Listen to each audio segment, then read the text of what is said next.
Gusinzira no munsi tugiye kurabira hamwe ibijanye no gusinzira canke itiro, kurikirana noneho imigabane itandukanye y'itiro muri rusange. Imana mu kurema yahaye iminezero itanu umuntu, niyo yabanje kumuha. Ubwa mbere yamuhaye gukora, ica kabiri imuha kurondoka, imuha kuruhuka, imuha no gufungura. Ivyo bintu bitanu nivyo bigize umunezero w'umuntu. Rero gusinzira ni imwe mu migabane ikomeye y'ubuzima bw'umuntu. Muri Zaburi igice caho ca 4 umurongo waho w'8 haranditse yuko nzokwama ndyama sinzire ataco nicura, kuko ari we wenyene uhoraho umpa kuba amahoro. Imana niyitanga gusinzira, umuntu agasinzira ntiyicure. Ni Imana iba yabikoze, ariko reka namwe tubabwire akamaro ko gusinzira mumaze kumenya imigabane igize itiro muri rusange. Imigabane y'itiro nk'uko tubikurikirana muri rusange igizwe imigabane canke les cycles ihera kuri 6 kuri 4 kugera kuri 6. Les cycles ni 6 ziva kuri 4 zikagera kuri 6, kandi buri cycle canke buri mugabane ukagirwa n'iminota 90. Muri iyo minota 90 igize buri mugabane haba harimo ingazi zitanu ziza zigaruka buri nyuma y'isaha n'igice umuntu asinziriye muri rusange, kandi bikavana n'igihe kinini canke gitoya umuntu aba yaryamye. Ni vyiza rero ko umuntu akuze azasinzira amasaha akwiriye ava ku 7 kugera ku 8, kugira ngo izo cycle canke iyo migabane uko ari 4 kugera kuri 6 yose ashobore kuyisinzira. Nivyo bimufasha mu buryo butandukanye, ari byo tuzakurabira hamwe muri rusange. Rero buri mugabane umwe nkuko twabibabwiye ugizwe n'ingazi zitanu. Ingazi zitanu, ingazi ya mbere ni uguhunikira, ico bita endormissement. Iya kabiri ni ugusinzira gake gake, iyo bita sommeil lent et léger. Hari ingazi ya gatatu n'iya kane, iyo bizira hamwe ni gusinzira gahoro kandi vyimbitse, byo bise ngo sommeil lent et profond. Hakabaho n'ingazi ya gatanu ariho gusinzira byo bitango sommeil paradoxal, ni gusinzira bigizwe no guhunikira hamwe n'itiro ryimbitse umuntu abasinziye, ariko kandi n'ubwonko bukaba buri en activité, bukaba bukora cyane, buba buriko burakora muri rusange. Rero reka tubabwire twinjire mu idonido ya buri ngazi. Ngazi ya mbere niyo bita guhunikira, endormissement. Muri iyi ngazi higaragara ibintu bitandukanye. Muri ico gihe imisigaba miremire kandi amaso nayo agatangura guhuriza. Ca kabiri uhema kugenda gahoro gahoro, ariko kandi utonde twuye, kandi bigeze biroroshe kumukangura. Ingazi ya kabiri ni gusinzira gahoro gahoro. Ingazi ikurikira ico gihe ni gahoro gahoro, imitsi ibandanya igabanuka uburemere, maze nayo akingana cane. Ubwo nabwo n'imitsi yaho nabo ikagenda mu buryo butekanye. Muri ico gihe umuntu ashobora gukangura n'ingoga, inkuru nyinshi bishobora gukangura. Iyo ni ingazi ya kabiri umuntu asinziriye aca asimba mu ngazi ya kabiri. Ingazi ya gatatu n'iya kane gusinzira gahoro kandi vyimbitse, ni sommeil lent et profond. Imitsi ngaha kandi n'amaso arasinzira, imitsi z'umubiri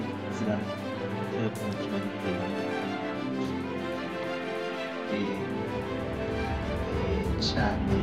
Rero batugomba ibintu bitebuke, ariko kubindi biragoye n'ibintu biruhuka kuko umuntu asinziriye cyane. Umuntu abasinziriye cyane biragoye cyane kumukangura kuri ino stade canke kuri ino ngazi. Rero igizwe n'iki iyo umuntu ageze kuri ino ngazi? Ino ngazi iyo bita sommeil lent et profond, ni gusinzira gahoro ariko mu buryo bwimbitse. Muri ino ngazi umubiri niho ushobora kurekupera, ico bita récupération physique, kuko iyo umuntu yakoze cyane niho aza agira amahirwe yo gusinzira mu buryo bwimbitse. Niyo mpamvu abantu bakora cyane hano barasinzira cyane. Niyo mpamvu abantu bageze mu zabukuru, kubera baba bagabanuye uburyo bwo gukora cyane, bituma badashobora gusinzira cyane, baje muri ino ngazi bashobore kwishikamo cyane. Ikindi naco bituma umuntu agira igikuriro, ni muri ino ngazi nyene umuntu ashobora kugira igikuriro. Kandi ikindi naco irafasha ino ngazi iyo umuntu ayigezemwo bituma iserure cyangwa uturemangingo tw'umubiri dushobora kwironuvera umuntu niho uturemangingo dushobora dukora tugasubira kwivugurura canke gukora tukironuvera.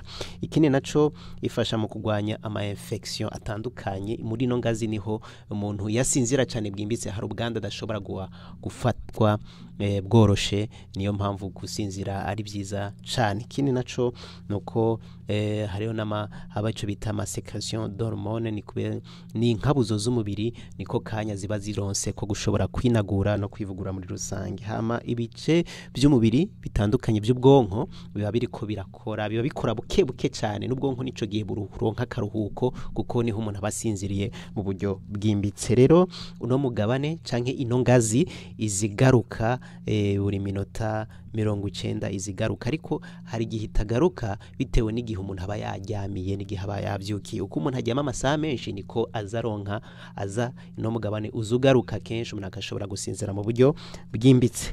Rero nyuma y'ino ngazi hacakurikira indi ngazi ikurikira ico bita sommeil, ico bita ngazi ya gatanu, sommeil paradoxal,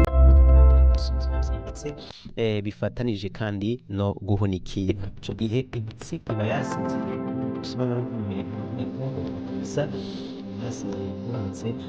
ariko kandi imboni y'amaso ibiyiganga, ni amaso yibwanga gukorana ko n'imyakuru yo mu bwonko nayo aba ari myinshi. Usobora ko ubwonko buri en éveil wa buriko burakora cyane, niyo mpamvu ico gihe arico gihe abantu bashobora kurota kenshi, niho abantu barota kenshi na kenshi, nico gihe hagaragara indoto. Niyo stade canke niyo ngazi ya nyuma muri rusangi igize uritiro. Rero ibi bishobora kugaruka buri cycle, twababwiye yuko bishobora kugaruka inshuro zigera kuri 4-5. Umuntu muri ngazi yose ishobora kugaruka 3, 4, 5 bivanye n'igihe umuntu yaryamiye muri rusangi. Rero muri no sommeil paradoxal igizwe n'ibintu byinshi bikurikira tugiye kubabwira n'akamaro kayo muri rusangi.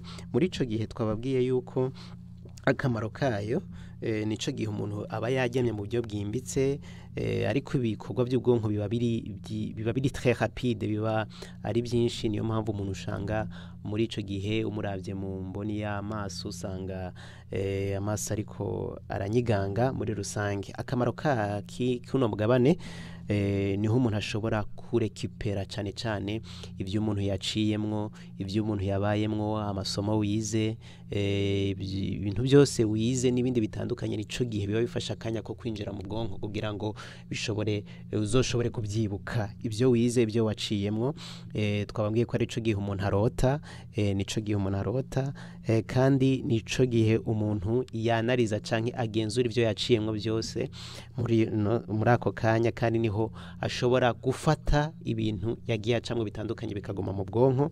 Kandi nico gihe ku mwana mutoya, abana bakiri batoya, ababebe muri rusangi, niho ubwonko bwabo bukoregwa cyane, bigatuma bushobora kugera ku gikuriro nyakuri kandi gikwiriye muri rusangi. Rero nico niyo migabane y'ubwonko muri rusangi, niyo migabane y'ubwonko muri rusangi. Tukaba twifuriza cyane abantu bagira akanya ko gusinzira, bafata akanya ko kuza basinzira, kuko ni byiza. Ibintu byo kurara amarondo, kurara amajoro, kurara amaso n'ibindi bitandukanye bibangamira ubuzima bw'ubwonko.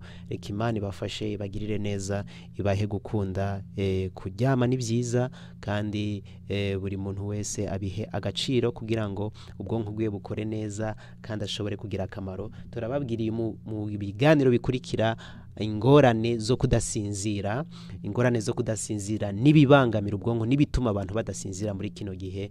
Nyuma tuzobabwira n'umuti kugira abantu bavugwe bakire, bamenye yuko gusinzira ni byiza. Umuntu adasinzira birangije n'umuntu ashobora no gusara canke agatakaza ibintu byinshi mu buzima.